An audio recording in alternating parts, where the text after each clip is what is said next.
এবার আমরা পড়ব সন্ধির সূত্র। খুব মন দিয়ে শোনো। সন্ধির সূত্র কি? পর সন্নিকর্ষ সংহিতা। পর সন্নিকর্ষ সংহিতা। সংহিতা মানে কি? বলছে সন্ধির অপর নামই হলো সংহিতা।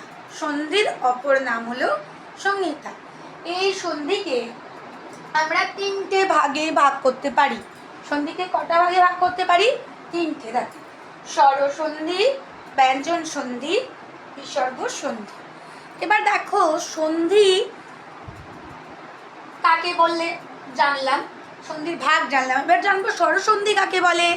বলছে স্বরবর্ণের সঙ্গে স্বরবর্ণের মিলনকে স্বরসন্ধি বলে। যেমন দেখো বিদ্যালয়, এখানে আ আছে, এখানে আ আছে, আমরা জানি দুটো আই হলো স্বরবর্ণ, তাই তো? তাহলে স্বরবর্ণের সঙ্গে স্বরবর্ণের মিলনকে আমরা